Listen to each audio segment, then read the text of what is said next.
What up, Gripsters and random YouTubers? Evan here for Gripst.com. Wanted to check in with you guys, give you a quick update on like what's going on with me, what's going on with my life, because I know that the videos have been kind of inconsistent, and some of you have been wondering like, did Grips get lost in Las Vegas? Like, did he just find himself and never want to come back? But no, I've made it home to Toronto. Currently, I am chilling on the lake shore. It's pretty beautiful down here. We got like some Palace Pier condos over there. I used to want to live there, but then I realized it was too far away from the action, and I wanted to be near the action where we can make it happen. And then I don't know if we can see the CN Tower. Anyway, something, whatever. Oh sweet, I can like walk down there. Cool.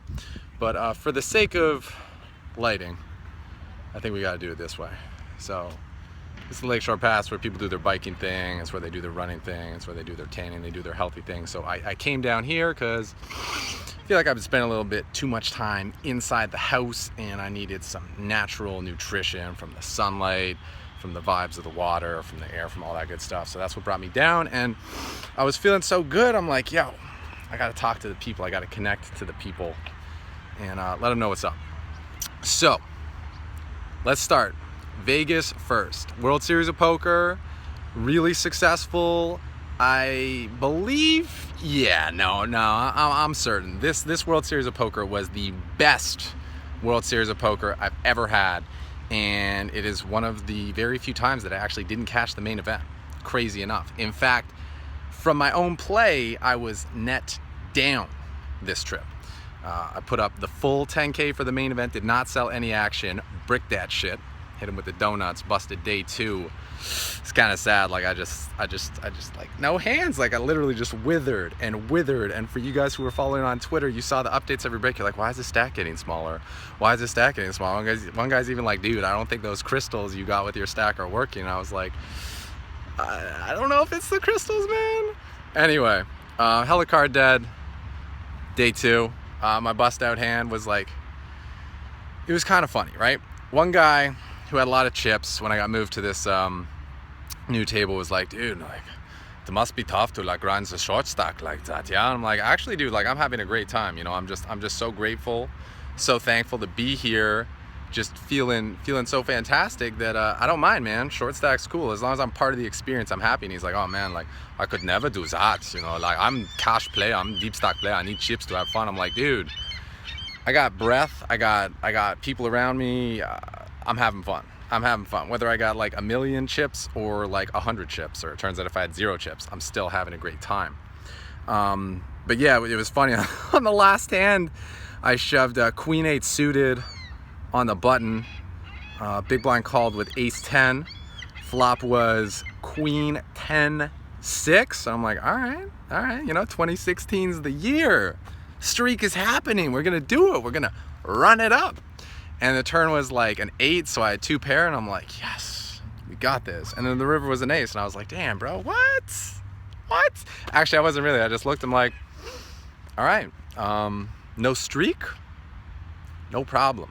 Because for you guys who have been watching for a while, you know that I was going for the world record for most consecutive cashes in the main event with 5 in a row, and I didn't get it. And when I busted, I actually didn't mind because, you know, I looked down, and about 2 hours earlier in the day, our super fan, our #1 supporter, Maddie, he had one of the floor girls drop off box of chocolates, and it said, you know, good luck, Evan, keep chipping up, keep stacking, keep doing you. You're awesome. I think there might have been an I love you. There might not have been, but there might have been hearts on it and stuff. And I just felt so good when I received that. And then when I got knocked out, you know, I looked at that and I just reminded myself, you know, like, you know, you may have lost the battle on the felts this time, but you definitely won in the game of life. And as I get to be a little bit older, as I get to be a little bit wiser, I realize that the game of life is more important than the game of poker. And that by playing a really good game of life, naturally, we're gonna excel on the poker tables. Whereas the opposite is not true, where if we have a really good game of poker, that doesn't guarantee a really good game of life. In fact, too much focus on poker exclusively can lead to big detriments and big problems in the game of life. And that's actually one of the main reasons that I took a break from YouTube and then I stopped Twitching entirely, is that from putting all my energy on business and poker and a game and putting all my energy outwardly, I had nothing left for myself, you know? And so I was depleting myself. I was basically killing myself by not taking care of myself, by not honoring myself. So I realized, you know, that needed to be fixed, and that's why I took a break. It's not that I don't love you guys, it's not that I don't care about you, it's not that I don't want you to be successful, but for me to be able to serve you to the best of my abilities, I need to be at my best self, and I simply was not there, and I could see that the trajectory I go in was not sustainable, and it was actually taking me downward. You know, the views were going up, and the new memberships were going up, and you know, from a business perspective, we're doing great. The community's growing, people are getting results, but I wasn't getting it, you know? And I care a lot about people. One of the whole reasons I do this is because I want to help people do better, be better, feel better. And when people used to ask me, you know, what do you want to do for a job? I just said, I just want to make people smile. Whatever that is, I want to make people smile. I want to make people happy. And that hasn't changed, but it's very important that I first take care of the I so that I can take care of the we and then eventually take care of the all. So currently, you know, the break is going to continue. I'm going to BC for the next 2 weeks to be with my homies, be in nature, relax. We're going to a float conference. We're going to learn about floating, which is like the ultimate tool for healing, especially for people who live in, you know, these modern day cities and like all that action and all of the noise and the cars and the craziness and the ads and the bright lights and the sounds and the sirens. It's fucking overwhelming, you know? Like, gets the animal in you just being like, oh my God, like what's going on? And you're freaking out and shit. And like the float tank just blocks everything out. Sight gone, sound gone, smell gone. You're just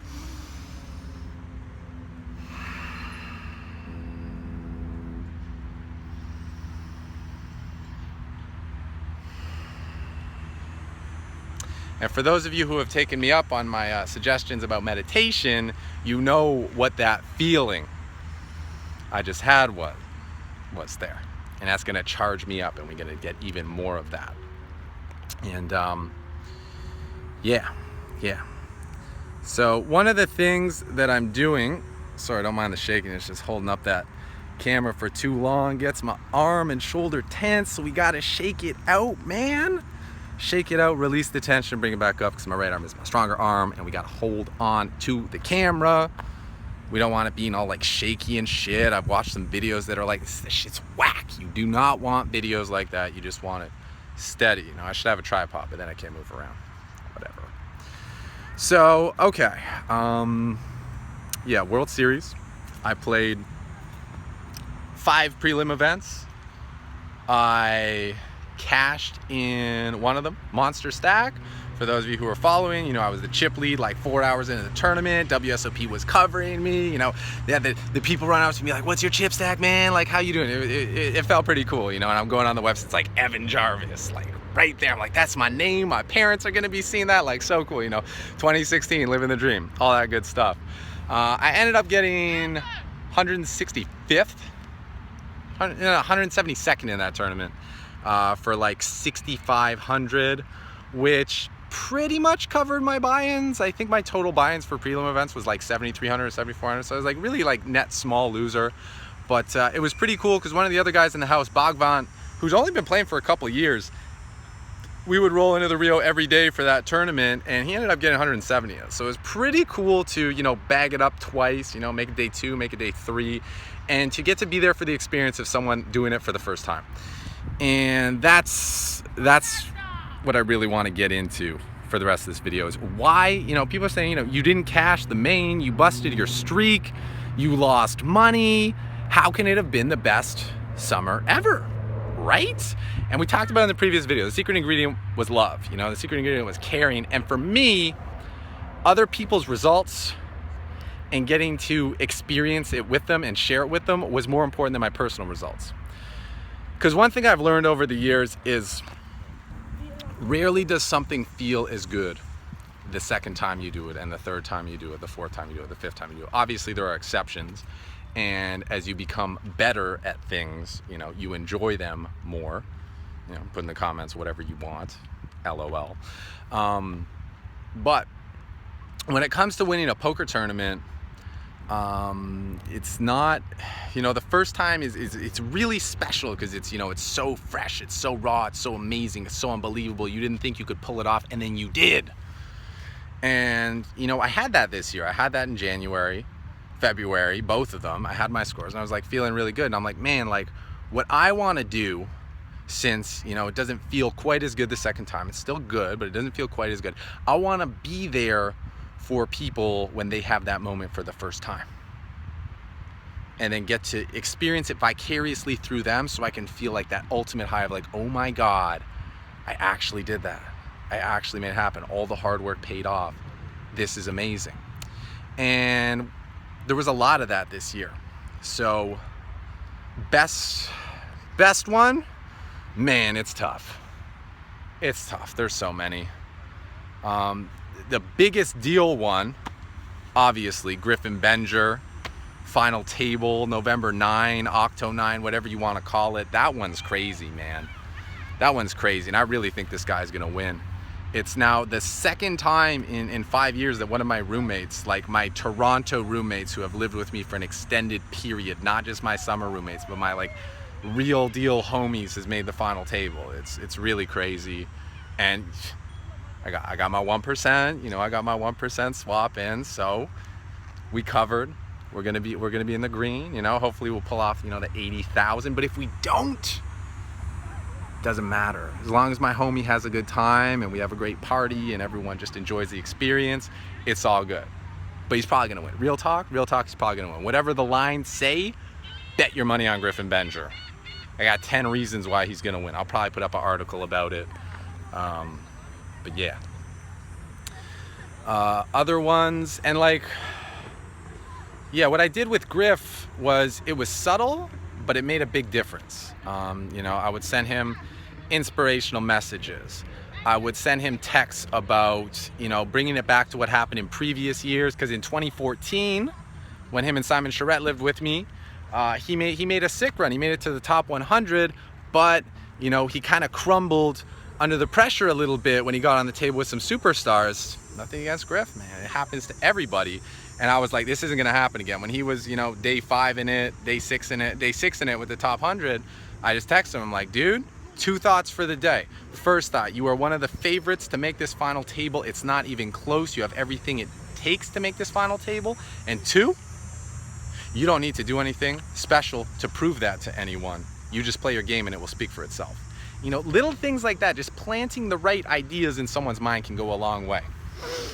Another thing I did, I was contacted by Lee Davey he's like, you know, there's 100 people left. I know it's like drawing a needle from a haystack, but who do you think's gonna win and why? I'm like, Griffin Benger, here's my 10 reasons.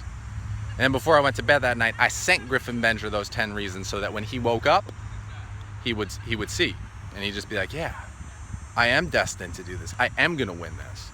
And for those of you who follow on Twitter, you definitely saw the gifts that we made, and those were, you know, special order for the homie. Huge Jays fan. We had the Jose Bautista bat flip with the Griffin Benger. If you haven't seen it yet, go on my Twitter at GripsPoker, check it out. Hilarious. And you'll see we got some Raptors stuff there too, because, you know, he's a sports fan, so we connected with something he's passionate about, and we're like, dude, here's a gift, you know, here's a unique gift. And it's very special when someone makes a present for you. You know, they put a little bit of their soul into that, and it means so much more than when they just buy you something standard or wish you the standard good luck. So I was doing those little things to really try to make him feel special and let him know that I believed in him, which is Mr. Coach Valvano said, the most important thing, the most powerful thing you can do is believe in someone. And with Griffin, I channeled all the energy I could into believing with him, and that's why me being out of the main didn't matter, because it gave me more mental capacity to think about, okay, how can I help my homie? You know, how can I help my teammate get this done, you know, in his special moment, because it's his destiny to make this final table.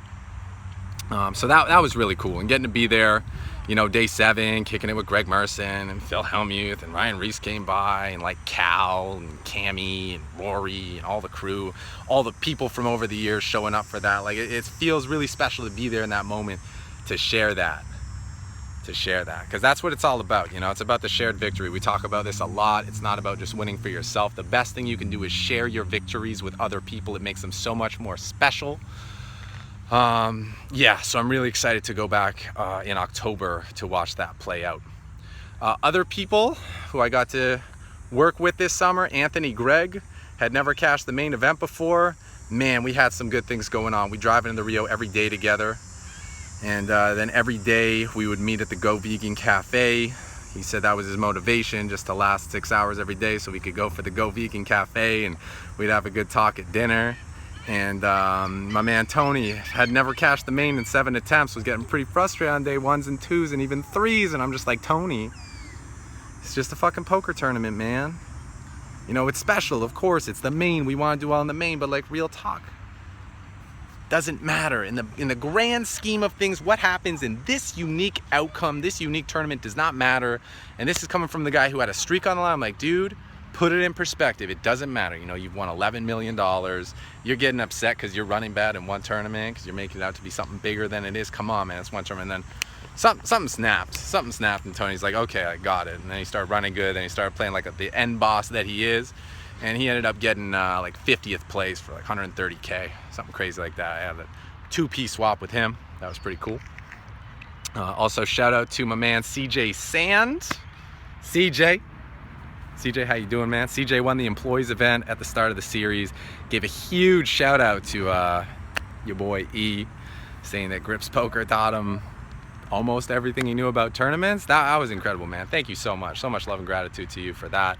Gave this speech in front of like the whole Amazon room. Like, no, not just the whole Amazon room. Everybody at the World Series of Poker heard this. And when I saw that speech, I'm like, I need to get down there earlier. I belong in Vegas. What am I doing in Toronto? You guys know what I was doing in Toronto. I was documenting my winning system for the main event and putting those seminars together. But I was like, I got to get down to Vegas for sure, for reals. And then the last one, so my man CJ cashed main event. He was using the MTT strategy guide. I hooked him up with my winning system, my main event method, and he said that helped him a lot as well, get him in the right mind state. He already had the skills, then he just needed the mental component, and that's what really took him to the limits. I mean, the guy's got a great game though. He's got sick instincts, sick reads. You know, I think he used to be a dealer. No, he was definitely like a bartender. He's been a player for a long time, so he has those skills built up. And then it was just about kind of recognizing in himself what his strengths were, so that they could come to the forefront when he needed them the most. And I think that's something that's really important, that it's easy to forget about. You know, I do this to myself all the fucking time. I self-sabotage the fucking shit out of myself, man. Like I forget about all the good things I've done, and I just focus on the bad things I'm doing or the bad things that are going on, and I feel bad about myself, and then I think like disempowered, and it's like, come on, man, just like get your shit together, put it in perspective, and realize like what you've done, what you're capable of, what you have. So it's important to remind yourself what your gifts are, especially when you're like in a tough spot, you know. It's really important to do that. Put it in perspective. Just a little free mental game advice for you guys out there. I know it's one of the reasons you guys come to the channel. You know, just want to be the best poker players you can be. You want to be the best people you can be. And the great thing about learning mental game of poker is it applies to everything. All the stuff that I teach you guys regarding mental game is universal. You can apply it in your business. You can apply it in your relationships. You can apply it with your friends, family, love life. You can apply it with, you know, learning strategies. You can apply it everywhere. And that's the beauty of the mental game stuff that we go through, and why I'm so passionate about it, is because it's universal. You can apply it to more things. It's going to be more beneficial in all areas of your life. You know, you can use it till you're 100 years old, whereas the poker stuff, it's limited to a niche. You know, learning how to play a poker hand better is pretty much only going to help you in poker, or I guess some mathematical situations you run into. I don't know how often that happens, but whatever. Okay, and then the last guy that I helped out, legend. You guys watch poker training on YouTube, you probably heard of him. Blake Eastman, School of Cards. Shout outs to Beyond Tells, best nonverbal training behavioral program available. I think he said version 2 is coming soon. When's it coming, Blake? Comment, let us know.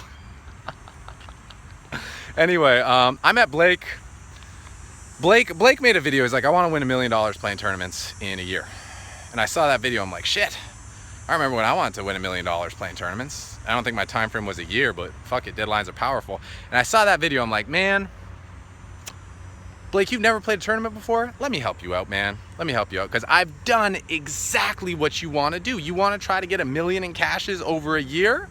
I can give you the system, because I studied with the best. I was under the masters. I put in the hours, put in the time at the tables, did the review, did the optimizing, did the little tweaks to be able to last in these marathons and stay on my A game, which is the most important thing you can do in these events, is stay sharp. Stay sharp. These are long days. These are like fucking 12-hour days at the World Series of Poker. It's insane. It's insane what they put you through playing at the World Series of Poker. Like, tournament poker is a whole nother thing. If you don't have stamina and you don't want to work on stamina, play cash games. If you don't have super strong emotions that can handle crazy roller coasters of expectation, play cash games. If you want to make a steady, stable income from playing poker and actually choose your own hours and design your own schedule, play cash games. I played cash games for a long time. It's what made me the player that I am today. Well, a large part of what made me the player that I am today, and it was just from a couple of really sour experiences that took me out of the game. I'll talk about those in a future video, but they're kind of personal. So, I'm gonna hold off on those. Keep this on the positive tip, because that's what it's all about right now. It's about the good life. It's about the good vibes. It's about the lake. It's about the sun. It's about the sky. It's about the earth. It's about the air. And it's about the ether. Oh, what ether? There's something called ether? Look it up. Thank me later. Yeah. Studying some cool shit. So yeah, I met Blake. For dinner. Well, first I contacted him online. I'm like, you gotta check out the MTT strategy guide, man. Here, get at it. It's the system. Teach you how to play stack sizes and stuff, because he didn't know stack sizes. Came from cash games. And then we met for dinner, and dude was freaking out. He's like, dude, what is this place? Like, I'm having an existential crisis. Like, everyone's sad and shit, and like, you getting pushed to these limits, and like, tournaments are depressing. And I'm like, oh, you thought it was gonna be easy? You thought you were just gonna show up and win your first tournament? No. You thought there was no emotional struggle, or you could just reload? No, this isn't a cash game. This is a whole different world. And that's the thing. Like, a lot of people don't know what to expect when they come to the World Series of Poker. And that's why, you know, coming to the webinars, getting the coachings, setting a plan in place, talking to someone who's been there before can really help to go a long way in actually getting the most out of the experience. Because, you know, you go in unprepared, you don't know what to expect. You're just like, oh, it's the same as an online tournament. Oh, it's the same as my... No, it's totally fucking different.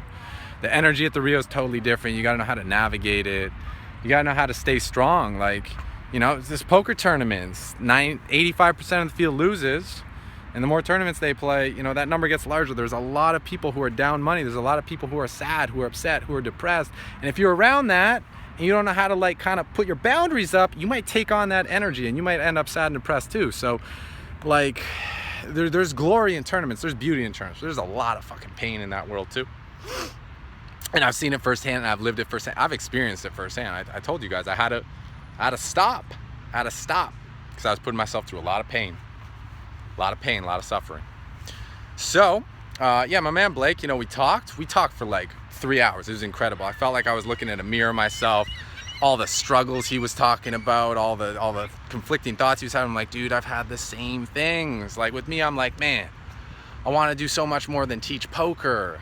I want to teach people how to optimize themselves and live the best life that they possibly can. You know, I want to help them with their health. I want to help them generate wealth, which is the one place poker really comes in. I want to help them have better relationships. I want to help them be happy. I want to help them reach their full potential so they can live out their divine purpose, whatever that may be. Some of us are designed to be poker players. Some of us are not meant to be poker players. But this step in the process of, you know, playing poker, learning skills, cultivating self-discipline, developing virtues, prepares us for whatever the next step may be. So, after our dinner, I sent Blake like before bed, I'm like, man, I can't sleep. There's some things I got to tell. I sent him like fucking novels of text messages. I sent him like 8 text messages, and he just woke up Well, I woke up the next day and he's like, thank you so much, man. This is exactly what I need. So you're like, I'm gonna do this. I'm gonna do this. And then he went on a run, man. He went on a run. He played the 5K 6 max. Dude was like day 2 in it. Day 3. I saw he was on day 3. I'm like, shit, man. I gotta go support my homie. I know he's down here by himself. It's lonely in Vegas. You know, it's competitive. People are giving a lot of, like, you know, competitive vibes, and it's hard if you don't have that support system there. Like, you really need that support system to withstand, like, the emotional swings. Like, it's a fucking dangerous environment out there. I think you're on a battleground. If you're on a battleground, you want to be there with a team. You know, you want to have support guys. You want to have guys you can talk to on the breaks. You don't want to be doing it all on your own and having no support. You're gonna get eaten up. We see that a lot in tournaments and stuff, main event, that usually the people who are doing real good are people who have strong rails, strong support, because you just need it. It's crazy emotional roller coasters, tournaments. So anyway, first I did my yoga class, because for me to be able to give good energy and good sports people, I need to have good energy. And how do I get the energy? I get the energy from, you know, kick off the shoes. You got to get barefoot. You got to get barefoot, stand in the grass, right? You got to get your breath in. You got to get your chi flow. You got to get your,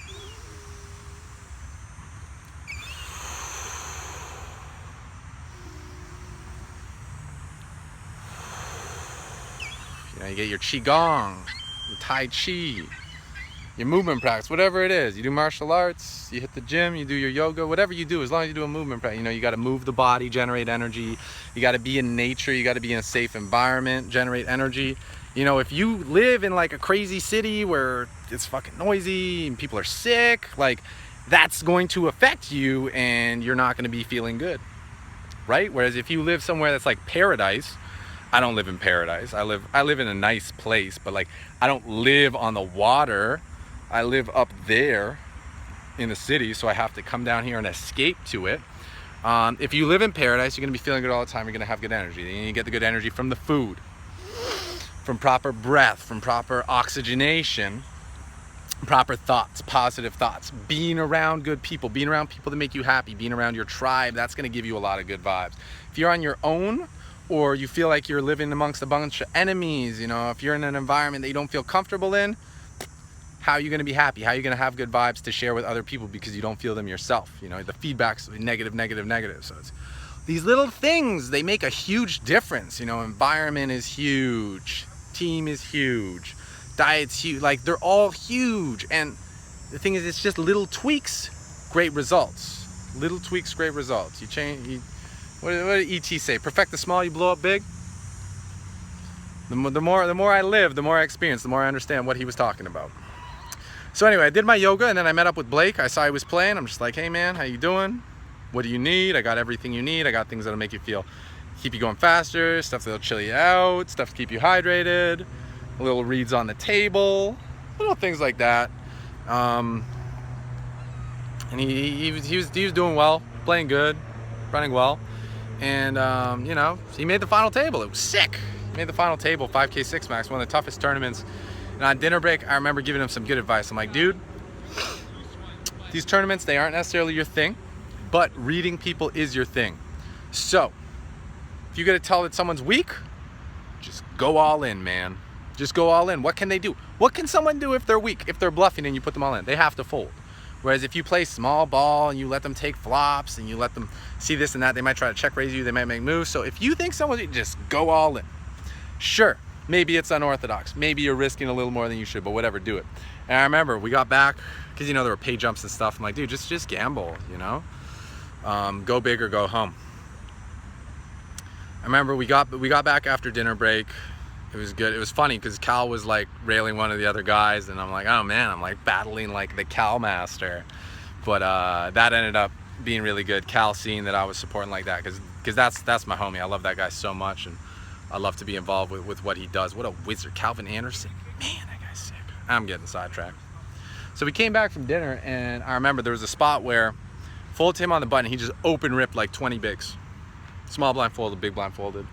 And me and Christian Soto from Red Chip Poker were like, oh man, like, must have been like, right, pocket threes or something, right? You just open shove 20 blinds. You obviously got a suited ace or a pocket pair.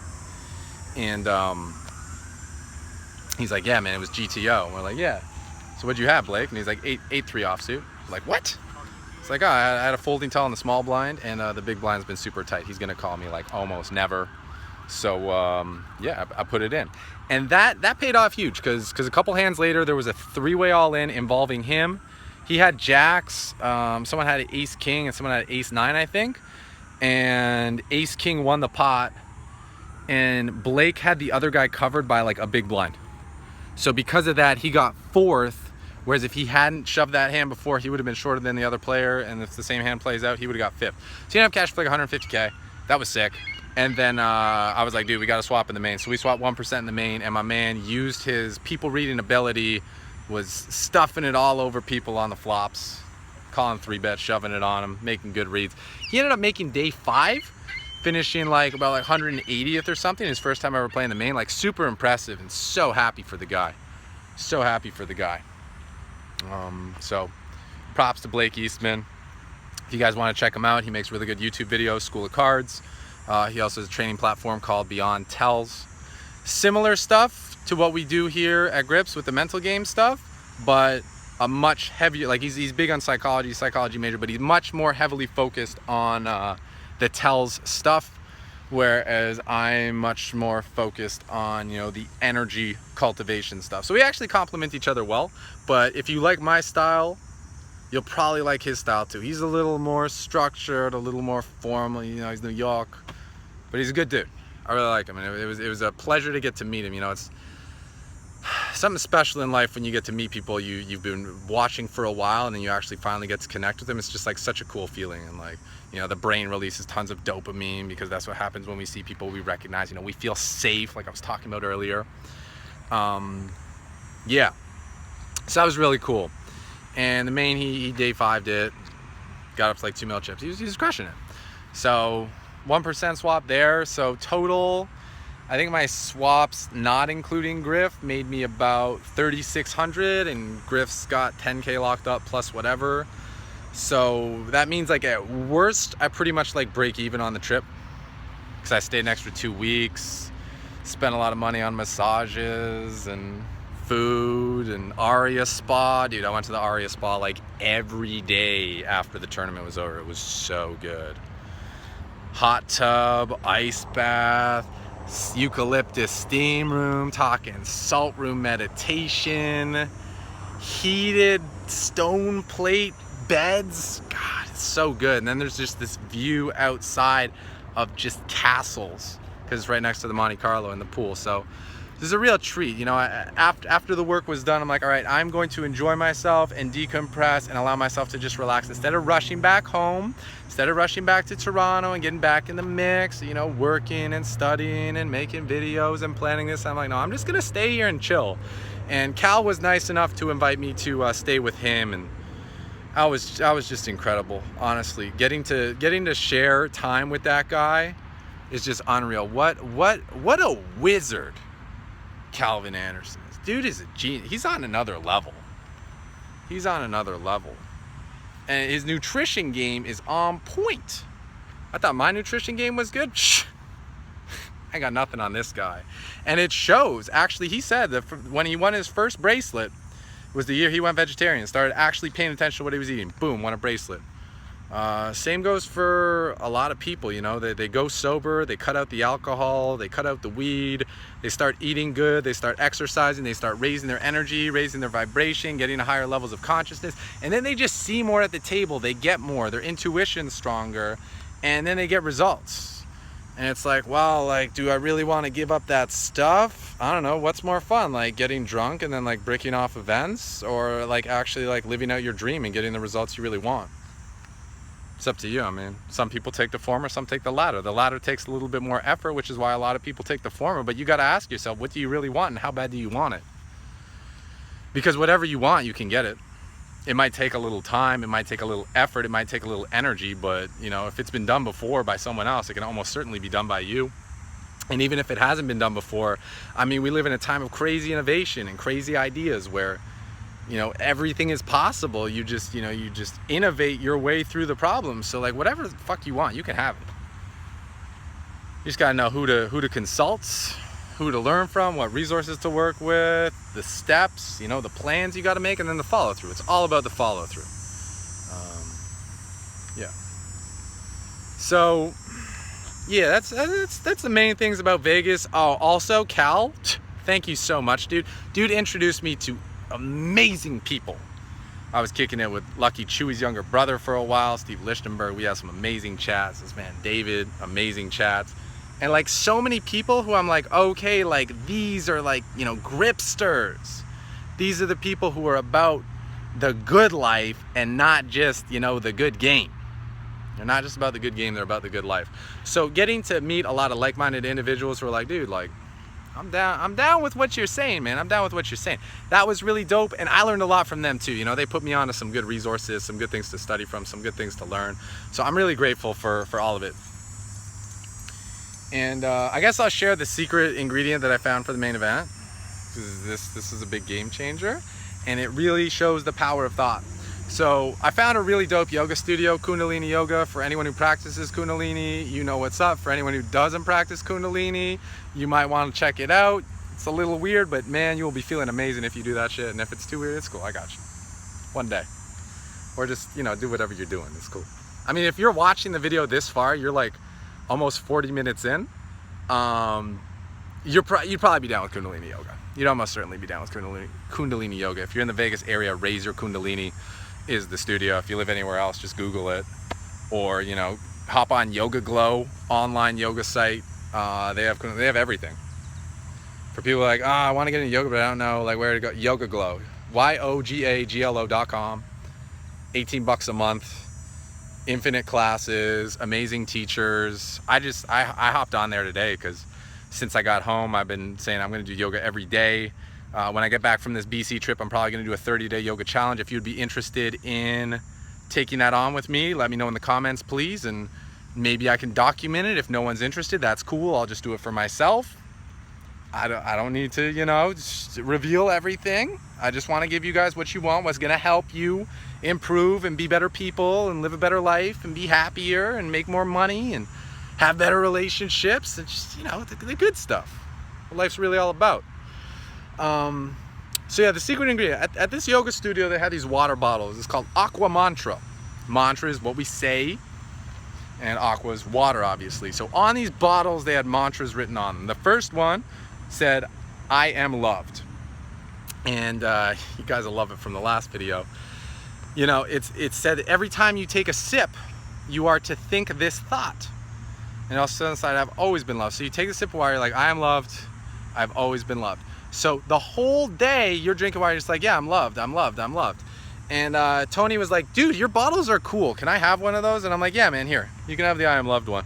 Try it out. It'll change your game. I think that was actually the day that his, I think it was after that dinner break, he started feeling a lot better, playing a lot better, getting out of his head, focusing on the right stuff. I guess I'm gonna tan a little bit. Nah. Maybe we'll switch it up. Get a little Eye of Horus action going on. What? Yeah, so he's like, yeah, he texted me, he's like, confirmed, like, game changer. Because I said, dude, this water bottle is a game changer. And he was like, yeah, confirmed game changer. I'm like, wait till I give you the other one. It's too bright. You block out the sun. Even though, you know, you guys want to see my eyes, you know, I gotta look all trustworthy and shit. You guys know me long enough. You know that I always spit the realness, that I hold nothing back when it's asked for. Yeah, you know, it's all real talk. There's no edits, there's no cuts. It's just me speaking from the heart, speaking from the soul, speaking from the divine, sharing it with you. So yeah, the other water bottle said, I am grateful. I am grateful, and I have always been grateful. And man, when you're just sitting there just being like, yeah, I'm grateful. I've always been grateful. I'm grateful. I'm grateful. I'm grateful. That's how you get in just a mindset of just like so much appreciation and so much like thanks to be alive and thanks for the opportunity to do whatever it is that you're doing. And you know, when things are going tough, you just be like, no, I'm grateful. I'm grateful. And then you feel great. You know, you put the great in grateful. Or grateful puts the great in you. I don't know. But I remember when Elliot Hulsford talked about, you know, an attitude of gratitude. is where it all starts, because it's what starts your mind on the positive and thinking about what you're thankful for, and thinking about, you know, you see things differently when you're thinking about what's good and what could be better, as opposed to what's bad and how you can try to not make it worse. So it's really powerful, and I didn't fully understand it when Elliot first talked about it, the same way a lot of you guys who are watching this video probably aren't going to understand it when I first talk about it. But when you really cultivate an attitude of gratitude, man, the world becomes your best friend. And then everyone else wants to be your best friend, because they're like, man, that guy's got something good going on. I want to know what he's got. I want to give it him. And it's just positive thinking. It's positive thinking. And it's not just like positive thinking like, oh man, like if something horrible happens, you're like, oh, just think a positive thought and I'll be all good. Like, no. There are times to be sad. There are times to be upset. You know, you got to process what happens. You got to be real with what's going on.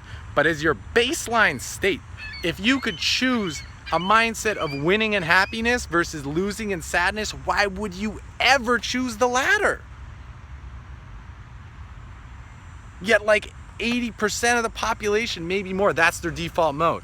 What's your default mode? Be real, honestly. What's your default mode? What's your default mode? What do you usually think? Do you usually think about what you're thankful for, or do you think about the problems in your life? I veer between the two. I wish I brought my water bottle back, because I've been in a little bit of a bad headspace, but then, you know, then I joined my yoga glow, and I started doing my yoga and visiting my friends and eating good food, and everything's good. Make sure you're eating enough food, guys. Don't starve yourself. Starving yourself freak your system out. We'll talk about that more in a future video, because this one's getting long and this one's supposed to be about Vegas. So anything else happened in Vegas that I need to tell you guys?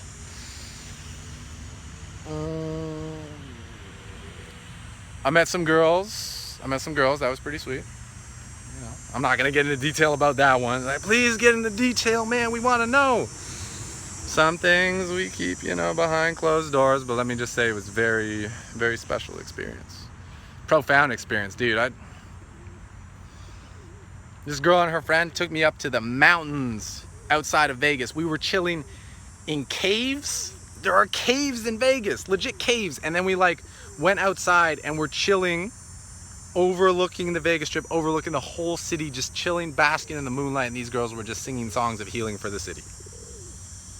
And I just thought to myself, man, if everyone could take the time to just sit and like pray, or to sing, or to think about healing, or to think about making the world better, instead of just like getting caught up in all the distraction and all the noise and all the destruction, man, the world would be such a better place. I might have got down with some of the singing. I might have sang some of the songs too. You can't see me when I do that. Yeah, and you know, obviously living in the house with the boys was amazing. Living with Greg Merson, Tony Gregg, Orson Young, Christian Harder, Ben Heath. Ben Heath had a killer summer. That dude is the shit, man. I love that kid. Ben is awesome. He's so funny, and just what a stud. What a stud. I wish I could be as sexy as Ben Heath, you know? If you guys seen the pictures of Ben Heath, you'd probably be saying the same thing. But, you know, I am grateful to be as sexy as I am. And, you know, I'm perfect and beautiful just the way I am. Scotty Ball was in the house. Mr. Rumcakes. Shout out Rumcakes. You're watching this. It's a pleasure living with you. Anyone else? Yeah, Bogavant. Bogavant was there. And, yeah, that was the crew. Strong crew, man. Strong crew. And, like, not everyone had like a super profitable summer. Some people had some painful summers, but it was good. It was really good to get to see that firsthand and to get to help people through it as much as possible. We learned a lot. I think that we learn a lot more in our moments of difficulty and challenges than we learn in our like triumphs and successes.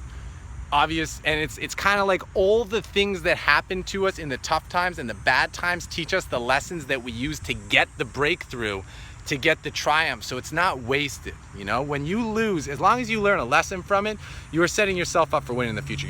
Every loss is an investment in your ultimate victory in the future. And yeah, that's kind of it for what happened in Las Vegas. And so right now, like I told you guys, I'm going to BC for 2 weeks, and then I'm coming back. I'm trying to figure out like how I can best serve you guys.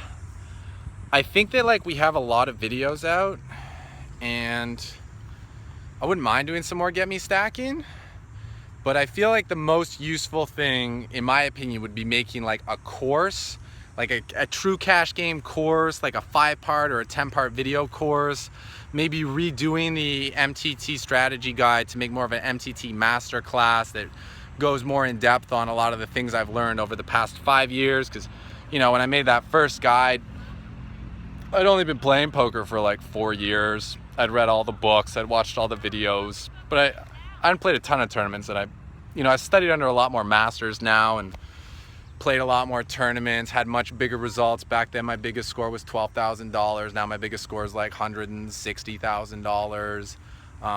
You know, I've had more deep runs. I've played in a lot more places all over the world. I know a little bit more about the different playing styles, and I really know what it's like to navigate a live tournament, which is totally different from online tournaments. And maybe we should do a course on each. Like, I don't know. If you guys could let me know in the comments, especially you guys who are still watching now, because the guys who make it to the 45-minute mark are the guys who really care, the guys who are like the true hardcore dedicated gripsters, and the guys that I care about the most.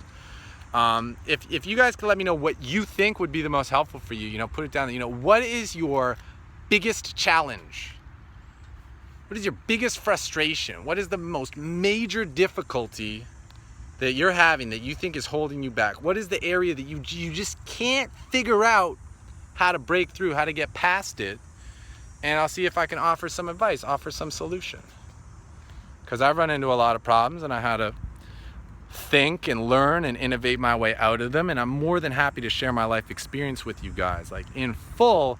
You just got to tell me, you know, this is what I'm dealing with right now, this is what's going to help me right now, because I don't want to teach you about stuff that you don't need right now, that you might need later. And that's kind of why I've been like slowing down on the videos, because I've been studying a lot. I've been studying a lot about yoga. I've been studying a lot about the breath. I've been studying about meditation. I've been studying about chakras. I've been studying about consciousness. I've been studying psychology. I've been studying like somatic circuits, neuroplasticity, reprogramming, mudras, hand positions, talking, I think, energy work, astrology, mysticism, all of it, because I'm like, you know, there's more to this life. There's got to be more to this life than what I was doing. You know, I was making money, I was playing a game, living pretty good, but I didn't feel fulfilled. And the truth is, when I had my big win in February, the only feeling I felt was relief that I could slow down on work because I had enough money, that I had some cushion and I had some time. And the best part of that victory was not the actual score, was not making the deal. It was that when I got to the final table, I said, I'm prepared for this moment and I'm going to make the most of this moment. A lot's been building up to this moment and I'm not going to fuck it up. And I didn't fuck it up. So I'm proud of that. But, you know, getting the big payday, it didn't give me everything I wanted. I still felt I was lacking. I still felt I was empty. And that's why I started, you know, looking outside of the game and looking elsewhere. And that's where I'm at right now. And I find that a lot of it is in connection with other people. It's in helping other people. It's in feeling love. It's in feeling support, giving, receiving. A lot of giving, honestly, a lot of giving. You know, the poker industry is very much take. Kind of the same with like the internet's a lot of take. Feed me. And it's like, oh, why do I feel bad? I'm getting all this info. Why do I still feel bad? Because you're not giving anything back. You're not giving anything back, or at the same time you're just pumping your brain full of information, and you don't take time to process it. You're just like, all right, that was cool, I'm gonna watch the next video. Feed me more, clog up the circuits. No wonder you're stressed out. No wonder you're feeling anxious. You got too much stuff in your head. You got too much shit in your brain. You gotta put it to use. You gotta apply it, integrate it, and then add the next thing. You know, a lot of times we're studying things that we already know about. We don't need to know more about them. We need to learn new things, or we just need to apply what we know. A lot of people get frozen, so like, I gotta learn everything before I play. No, you need to fucking play poker. You need to go practice what you've learned and see if it makes sense, because when you use it, then you understand it on a different level. And then when you come back and watch the video again, you get way more out of it, because now you actually know what the guy's talking about. At first, it's some strange esoteric concept, but once you apply it, once you feel it, then you get it, and then you can come back and be like, oh, I know what he's talking about. I know what he's talking about now. Okay, I understand. That's why, like, when I give exercises, it's so important, like, to do them. Like, I mean, I'll be honest, I've taken tons of self-help programs, I've read tons of self-help books, and like that, I didn't do the exercise first. I'm like, nah, I just want the info. I just want the info. The gold is in the doing and the integrating. Found as soon as I started actually doing the exercises, my fucking progress in life fucking skyrocketed. Book smarts ain't worth shit. You gotta actualize it. Yeah, there's no exercises in this video. Just saying, like, in the future, if I like put them out there or something, like, it's just because I actually want you to integrate the information so you can use it and get the most benefit. That's the quickest shortcut, is to actually take action and take steps and make things happen and move things forward and make mistakes and fail and find out where the issue is, find out where the shortcoming is, get the feedback so you can do the thing better the next time. You'll be like, okay, I know what I'm gonna run into next time. I'll beat it next time. Yeah, okay. I think that pretty much is it. So yeah, when I get back from BC, I'm going to be probably doing a ton of yoga. You guys are welcome to join me. I'm gonna be reading a ton about all the different bodies, just like how to be the highest level human being so that I can play the game of life at the highest level. If that's something you'd be interested in, let me know. I'm happy to share that too, so I can help you guys live life at the highest level. But if you're like, dude, we just want the poker stuff, that's cool, I feel you. Although if you're watching this far, you probably want more than the poker stuff. The guys who just wanted the poker stuff were out after I said I didn't cash the main, like, oh, this guy sucks, forget about him. Okay, I also want to share my gratitude and thanks to all the Gripsters who introduced themselves to me this summer. You have no idea how much that meant to me, how much better it made my trip, how good it made me feel. Yeah. You know, I met some at the Rio, I met some at the yoga, I met some just around the city. Shout out to Kazam the Man, that was a really good dinner. Thank you for asking me about what kind of yoga to do, because if it weren't for you, I actually would not have looked up the Kundalini studio in Vegas, and that was a game changer. That practice is the ultimate game changer for me. Might not be for you, but it might be for you. You know, that's the thing. There is some energetic practice, some physical practice that is the ultimate game changer for you, but it's going to be unique for each person. Sorry, someone called me in the middle of the video, so it cut out, but I'll just continue. So yeah, I just want to share a massive gratitude to all the Gripsters who introduced themselves to me this summer, and know that it really changed things for me. It really remotivated me. It reignited me to continue with the videos, because, you know, there've been some flack, there've been some chatter, there've been some bullshit going on the internet, but I mean, it's the internet, that's what you expect.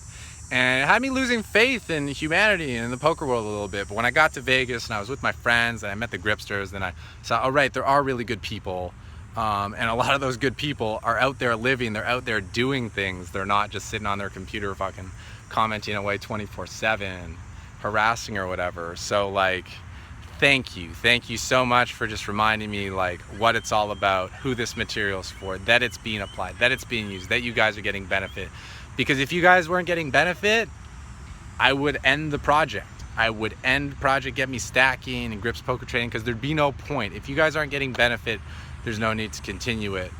But now I know that you guys are getting benefit. And if you could tell me in the comments, you know, what specifically you need, I can serve you better and give you even more benefit. You know, let's get effective with this stuff. Let's get you guys to break through all your things that are holding you back. Take you to the next level. Take you to the next level. Yeah. So, it's gonna do it for me. Coming up at about an hour. Hope you guys enjoyed the video. Hope you found it insightful, informative, educational, maybe at least a bit entertaining. It's been a while since I did just a straight ramble, but it feels good, you know, it feels good to just get it all out there and just give it to you so that you can put it to use and learn from my experience, so that you can shorten your learning curve and speed your trip to the top or wherever it is that you want to end up. So I don't know exactly when I'll be back on YouTube.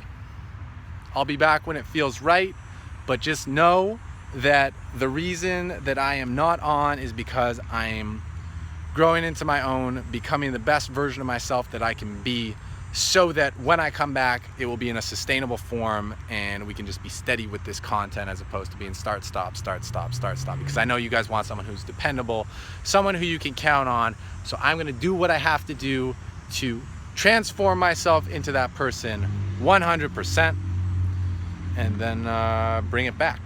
So I look very much forward to seeing you guys in the next one. I will be reading the comments when I get back from Vancouver. And until next time, you guys know what to do. Take what you learned, go out there, and get stacking.